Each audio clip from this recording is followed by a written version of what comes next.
we on?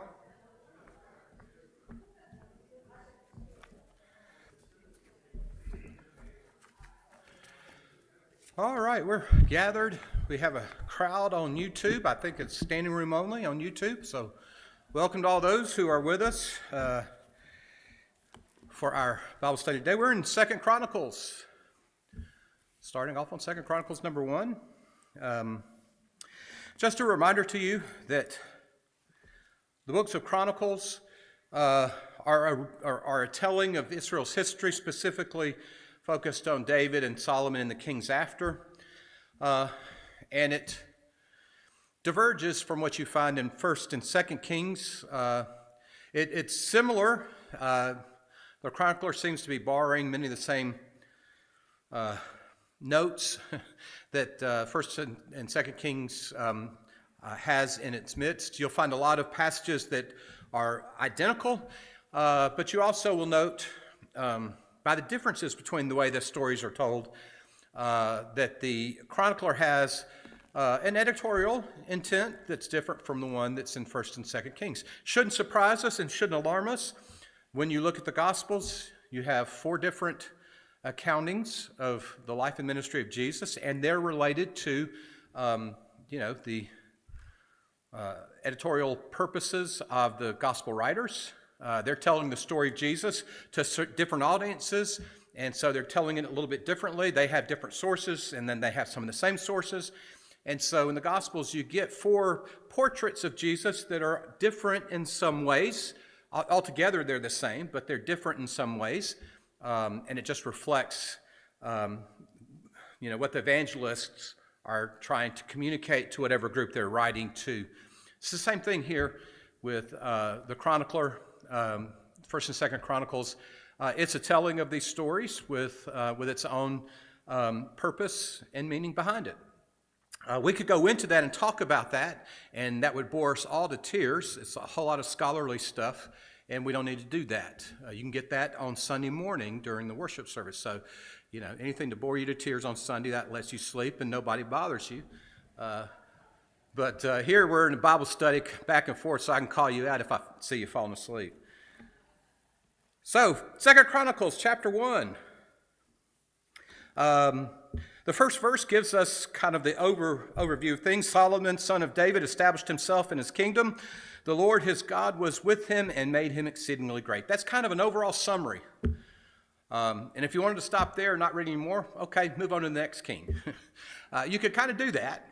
Of course, you'd miss a whole lot of good stuff.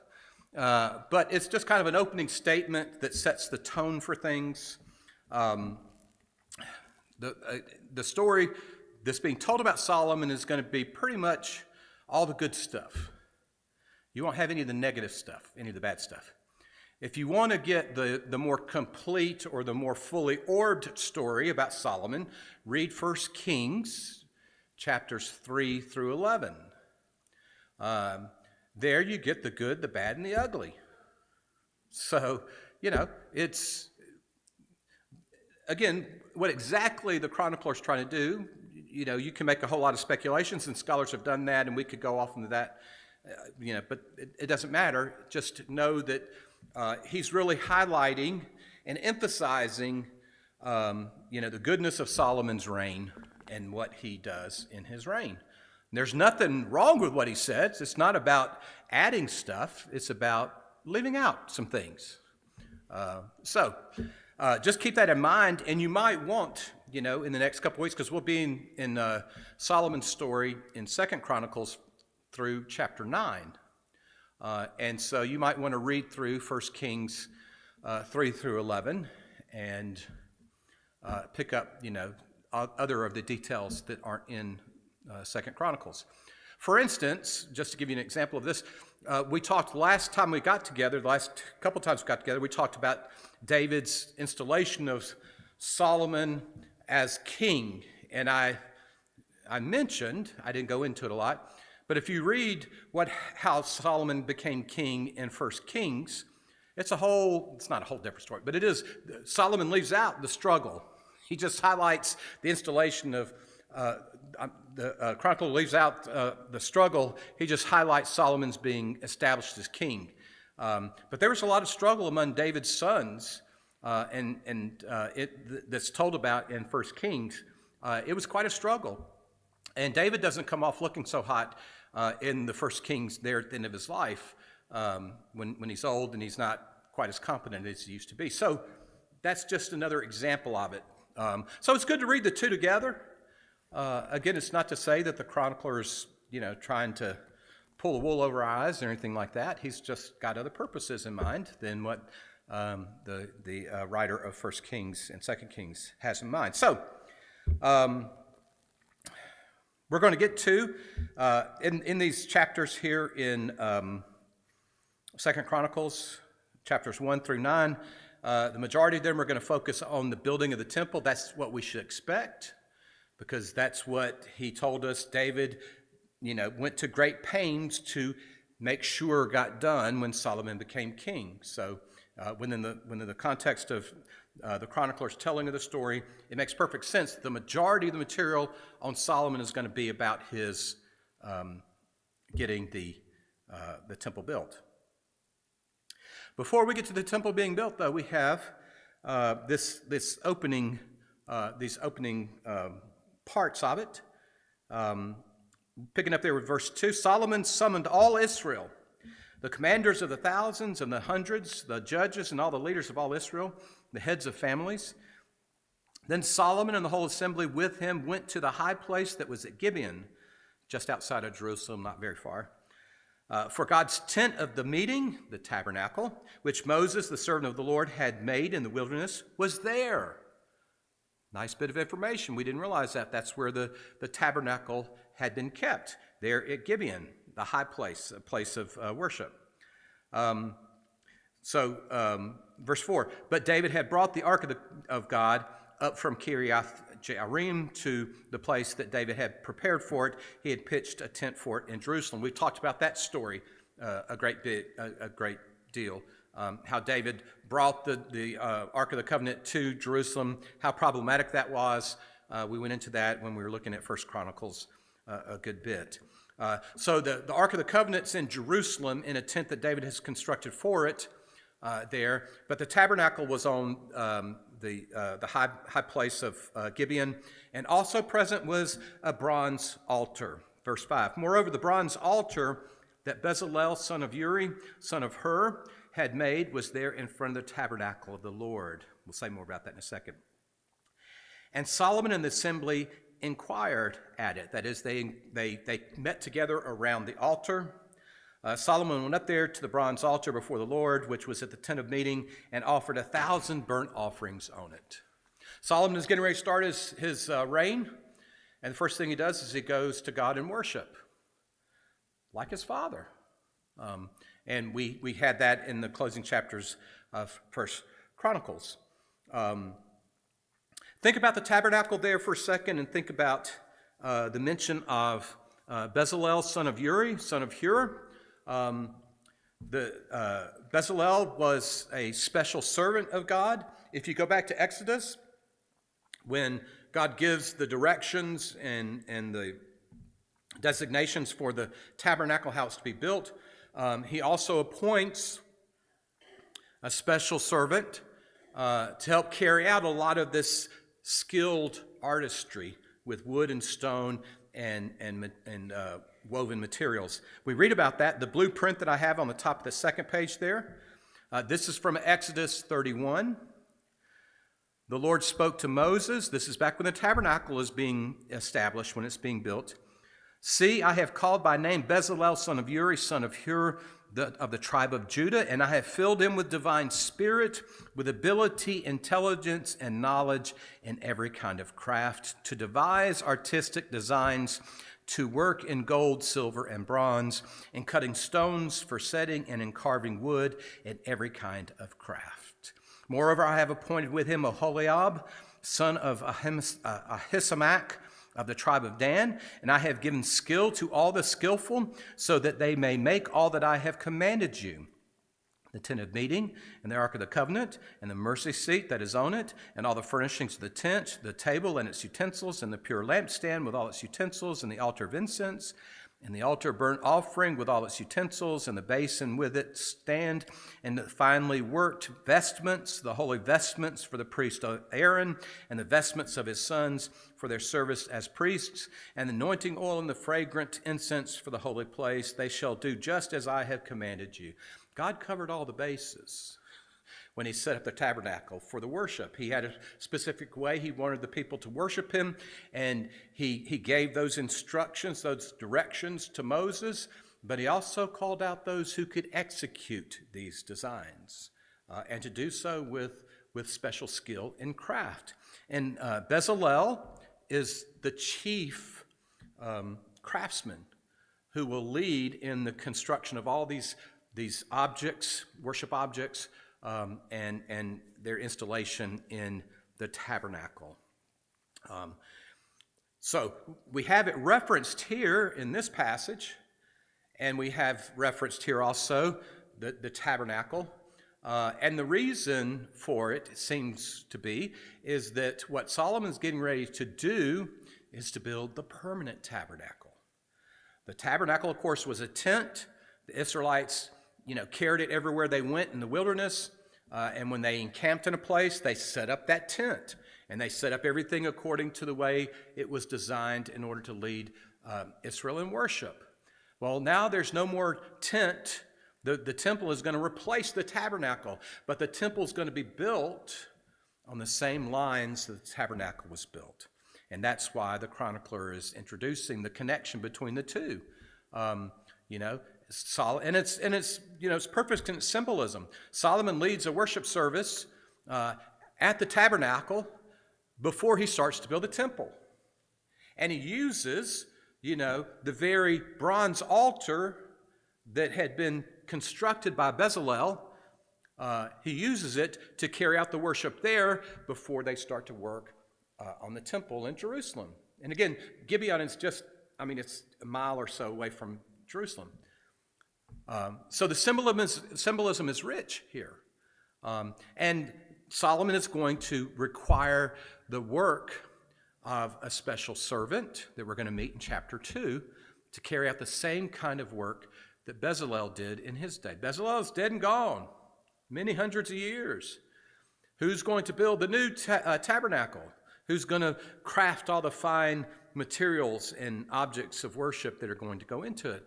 You're going to meet him in the next chapter.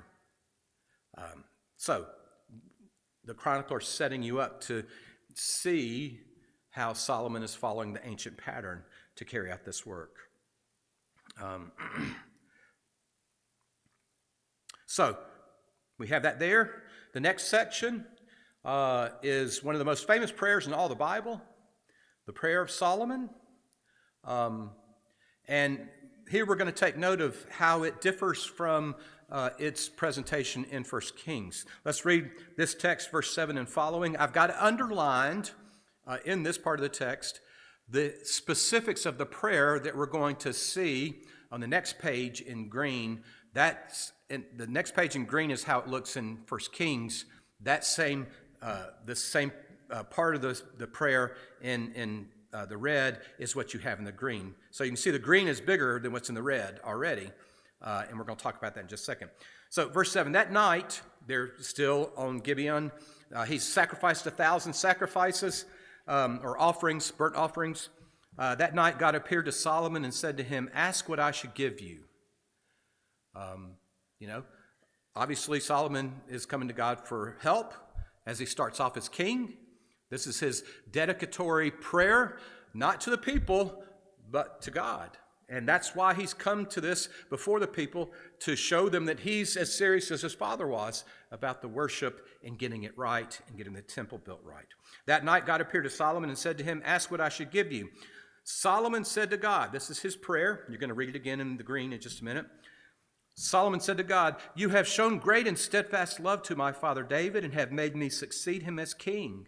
O Lord God, let your promise to my father David now be fulfilled, for you have made me king over a people as numerous as the dust of the earth. Give me now wisdom and knowledge to go out and come in before this people, for who can rule this great people of yours? Let's go ahead over to that green print on the next page so that you can compare the two versions of the same prayer. It's the two versions of the same prayer. So what I just read is expanded upon in green. This is from 1 Kings chapter 3. And Solomon said, "You have shown great and steadfast love to your servant, my father David, because he walked before you in faithfulness, in righteousness, and in uprightness of heart towards you. And you have kept for him this great and steadfast love, and have given him a son to sit on his throne today. And now, O Lord my God, you have made me your servant, your servant king in place of my father David, although I am only a little child. I do not know how to go out or come in. And your servant is in the midst of the people whom you have chosen, a great people so numerous they cannot be numbered as counted. Give your servant, therefore, an understanding mind to govern your people, able to discern between good and evil. For who can govern this your great people?" See how the prayer in 1 Kings expands on what you find in 2 Chronicles? And you can feel the passion and the desire and the humility in this green print from 1 Kings more than you do in the red. Why is that the case? Well, hold on to that for just a second. Go back to the red print now. Verse 11, after Solomon prays the prayer, God answered Solomon, "Because this was in your heart, and you have not asked for possessions, wealth, honor, or the life of those who hate you, and have not even asked for long life, but have asked for wisdom and knowledge for yourself, that you may rule my people over whom I have made you king. Wisdom and knowledge are granted to you. I will also give you riches, possessions, and honor, such as none of the kings who were before you had, and none after you shall have the like."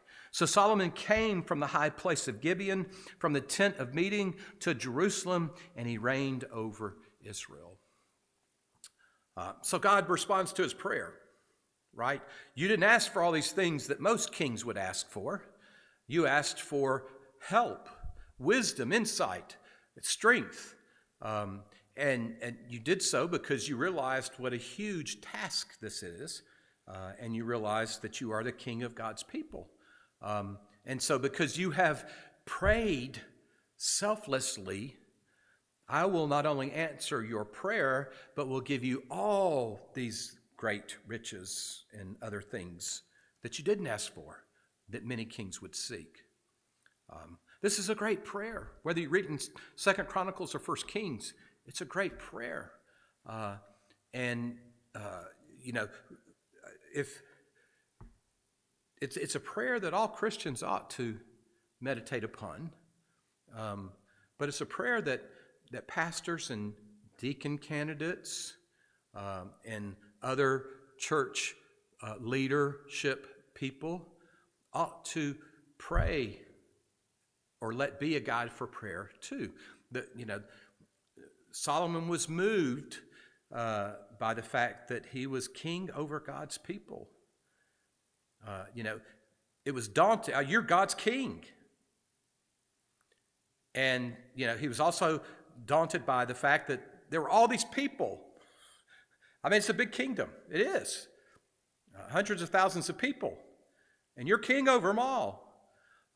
And as you know, they come from all over and they've been dispersed, and David's brought them together, but now you've got to hold them together. It's no small task to be king. And Solomon realizes this and asked for help. Well, when, the church is Christ's church. It's the body of Christ. It is God's holy church. If you're called to leadership in the church, you've been called to huge, huge, huge task. The gospel of Jesus Christ is the gospel of Jesus Christ, the holy gospel. And it's been entrusted to the church, but you as leaders primarily to safeguard it and to preach and teach and to lead forth from it. This prayer would make a very fitting prayer for deacon installation service, for pastor installation service. It's a powerful prayer, and it's a great example of the humility that ought to be in God's servants when they take office, when they go about their work. Really, really, really a powerful prayer. Again, all Christians could benefit from it, meditating upon it and applying it to their lives where they are, but especially those who are called to leadership in the church. Well, the thing I want you to look at before we go to the next set of scriptures, why does the First King's prayer make Solomon look so much better than the Second Chronicles prayer? It does. I mean, again, if you look at it in the First King's prayer, Solomon comes off much more, humble, much more in awe of what's before him. His desire for God's help seems to be, stronger when you read it. And again, the prayer in Second Chronicles is a condensation of the prayer in First Kings. And we just started off saying that Chronicles is all about painting a good picture about Solomon rather than showing all his warts. So you would think that it would be the reverse, that the First King's prayer would be the model for the Chronicles prayer, the version of it. So why does he give us this short version, this kind of bare bones version? No real reason that we can tease out from what we have before us. I think, though, that the chronicler understands that Solomon, he understands what he's leaving out about the story that he's telling. He understands that Solomon is not perfectly good, and that Solomon, where he gets off to a good start, fades in terms of his faithfulness as we go along. Check out 1 Kings 11. You got Bibles in front of you there if you don't have your own. 1 Kings 11. If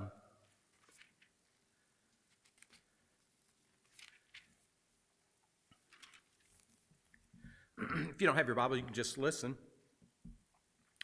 But here we get the dark side of the picture. And this is towards the end of 1 Kings' treatment of Solomon. 1 Kings 11. King Solomon loved many foreign women along with the daughter of Pharaoh, Moabite, Ammonite, Edomite, Sidonian, and Hittite women, from the nations concerning which the Lord had said to the Israelites, "You shall not enter into marriage with them, neither shall they with you, for they will surely incline your heart to follow their gods." Solomon was doing what had been forbidden them to do. Solomon clung to these in love, these women. Among his wives were 700 princesses and 300 concubines, and his wives turned away his heart. For when Solomon was old, his wives turned away his heart after other gods. And his heart was not true to the Lord his God, as was the heart of his father David. For Solomon followed Ashtart, the goddess of the Sidonians, and Milcom, the abomination of the Ammonites. So Solomon did what was evil in the sight of the Lord and did not completely follow the Lord as his father David had done. We'll just stop there. So this is in the record. This is knowledge. Solomon, because he embraced these marriages with these women from these other nations, these leadership women from these other nations, he introduced into Israel the worship of other gods. He also, it's not said right here in what we read, he also instituted this great building program. He built a temple, and then he kept building and kept building and kept building and kept building. And he, imposed heavy taxes on the people. And he enslaved the aliens among the Israelites, but maybe even the Israelites too, to carry out this work. You could compare Solomon on that account with at least Pharaoh, who enslaved the Israelites to build up all the magnificent things in Egypt when they were there. So Solomon's not, his picture is not perfect. It's not clean. And I think that the chronicler, is maybe holding back a little bit here in this prayer because he knows that Solomon, he's not pure as the driven snow. That's just my guess. I don't know. But it is interesting that you have a greater prayer in 1 Kings demonstrating his religious devotion and fervor. You have a greater picture of that in 1 Kings than you do in 2 Chronicles, when, by all other accounts, the chronicler is trying to paint a clean, squeaky clean picture of Solomon. Doesn't matter in the end, of course. You have both, and it's still a great prayer, and it's still a prayer we all ought to meditate upon.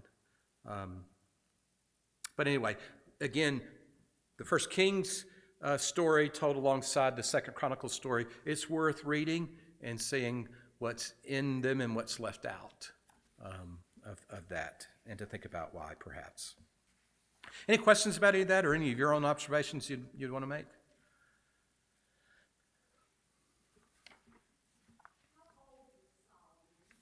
That's a good question. Some scholars estimate probably early 20s. Right. And that could be, David talked about how he was young and inexperienced. And so probably age-wise, yes, 20-ish, in his 20s. And I think for David, of course, knowing what it was to be king of Israel, as a parent, when your kids are getting ready to do something, stepping out as adult in life, and you know what's coming down the road, and they can't even see it yet. And it's going to be harder than they think and understand, and it kind of makes you, I think that's kind of David. He's going to be king of Israel. He doesn't even begin to know what all I know. And so I think that's behind that too. He is young. He is inexperienced. He is as a child. Now, Solomon's no shrinking violet. Solomon instigates a whole bunch of building projects. And he goes out and marries all these women and has, these concubines. And you're also going to see that he's going to increase the wealth of Israel. He is going to, the land is situated in such a way that most of the international trade is coming either through or alongside the land, Israel. So he's going to take advantage of that. He's going to be buying and selling, and he's going to bring in some of the greatest wares and horses and all this kind of stuff from other lands, even as they're going to be selling their stuff to other lands. So he is a smart, driven man, and in some ways he extends Israel's greatness. But in some ways, he introduces Israel's sickness. We'll talk more about that in a little bit. That fourth page, we go back to verse 14. And this is kind of the summary verses for the start of this chapter. These are last verses in the chapter, and then we're going to get to, next time we're going to start with the building of the temple. But these summary verses are found later in 1 Kings. They come after the building of the temple, and they come towards the end of 1 Kings' dealings with Solomon. And these verses extol what Solomon did, some of what I was just saying. Solomon gathered together chariots and horses. He had 1,400 chariots and 12,000 horses, which he stationed in the chariot cities and with the king in Jerusalem. We're talking military stuff here. He is going to bolster the military prowess of Israel. He's going to station these troops of charioteers in various parts of the nation to help protect the nation from invading peoples. As I said, he's going to extend the greatness of Israel and protect it, in very certain ways. Verse 15, the king made silver and gold as common in Jerusalem as stone, and he made cedar as plentiful as the sycamore of the Shephelah. That's a great sentence right there. The sycamore in the Shephelah just refers to the prevalence of sycamore trees. They were just all over the place. And they weren't they weren't anything to get excited about. But the cedar trees from Lebanon, he establishes trade, and they're bringing in the cedar wood that can be used to build magnificent buildings. And so because of what he's doing, he's increasing, the material resources in Israel. And so the cedar, the precious cedar, is now as prevalent as those sycamores all over the place. Same with, you got stones everywhere you go in Jerusalem, right? Well, now there's as much as there are stones everywhere, now because of what he has done, there is gold and silver too. In other words, Israel is getting rich.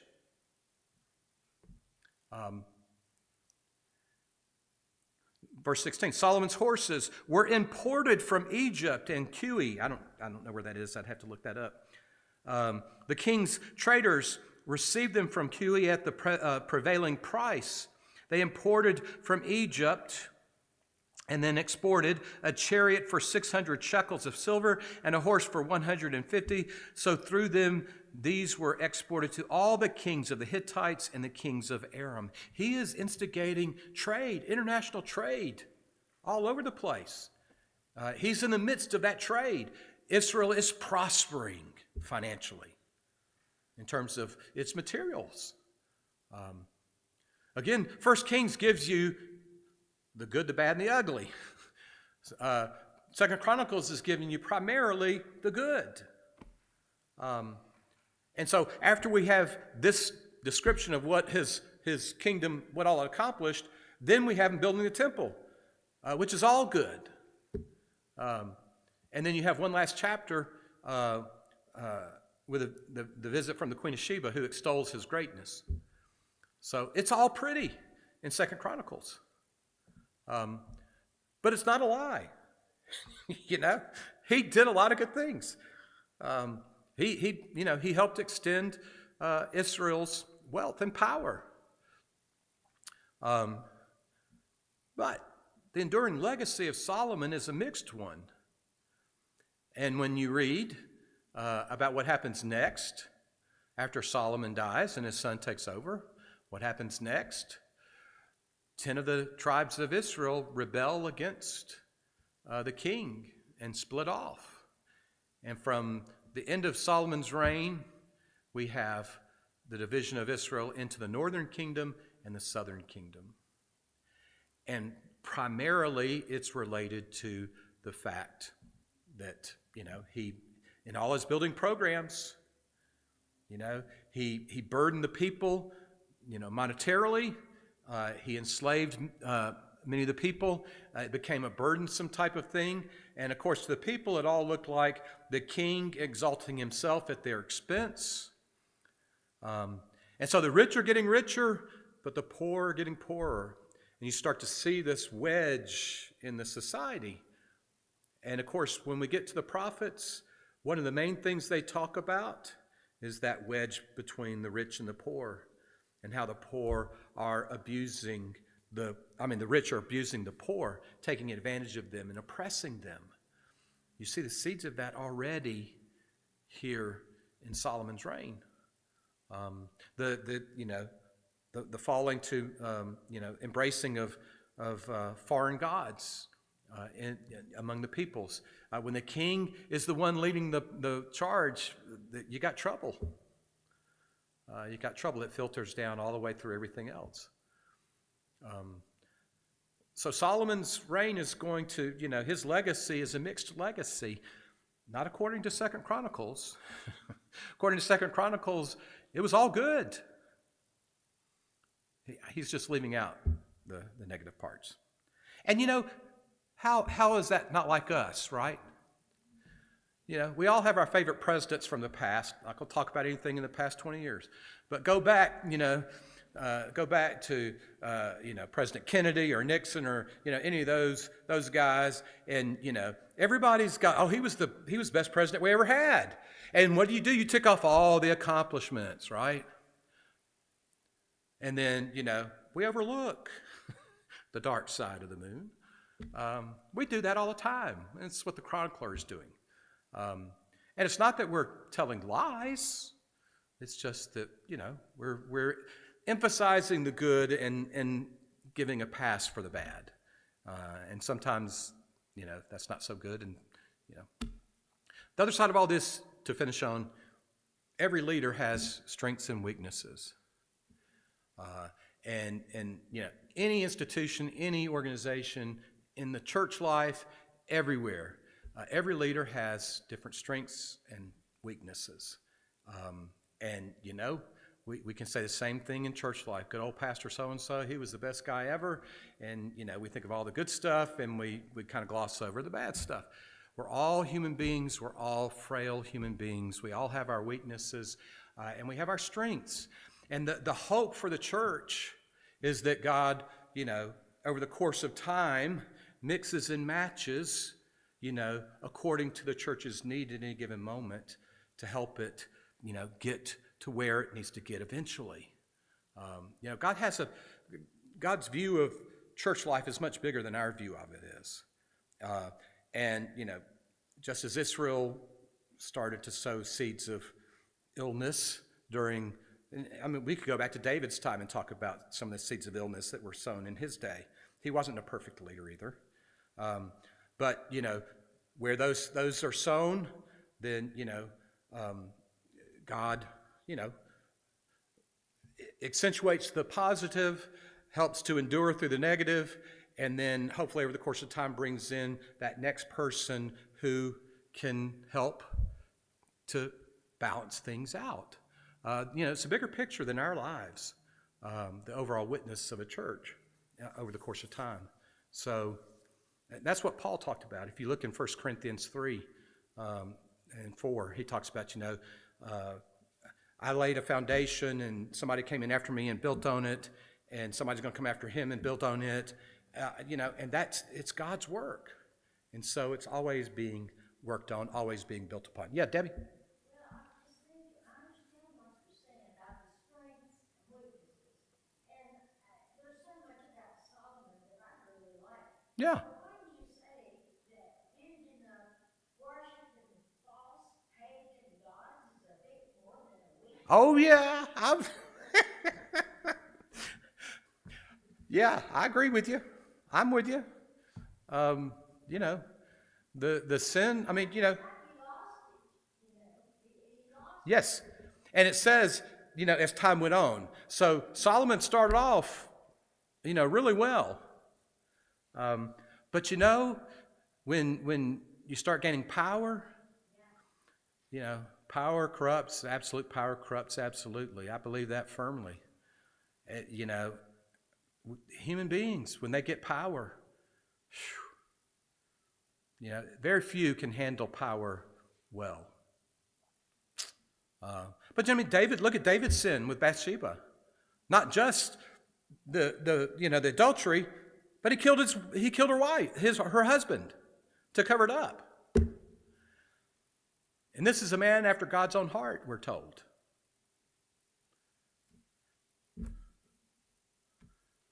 Ego. I keep telling y'all that, but that's. we did see his remorse. Oh yeah. And we don't get all the details. Do we see this in Ecclesiastes maybe with Solomon? Maybe so. Yeah. We don't have as big a picture, as full a picture for Solomon as we do David. So yeah. Ken, I thought I saw you raising your hand. I'm sorry.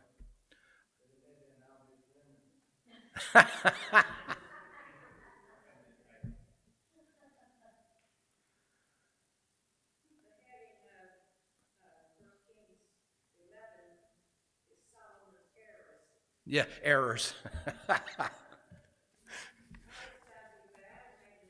Yeah, Yeah, you're right. I mean, introducing, false worship into Israel is no small matter. No small matter. But anyway, interesting stuff, I think. I think very interesting, and it helps you to see things three-dimensionally. Helps me to see things three-dimensionally, and you know, and that's why I keep going back to that prayer of his. If he could have stayed in the spirit of that prayer, you know, every day. But that's the challenge for every leader in life in general and in church life especially. Can you stay humbly, you know, dependent upon God? Because you can't do it. And the moment you try to do it, you're going to screw it up somehow or another. And the moment you think you're God's, you know, answer to every problem and ill in life, everybody needs to go and hide. All right, thank you all for being here. Thanks for anybody and all that million number of folks who are out there watching us today. We're glad you are part of this as well. We are not here next week.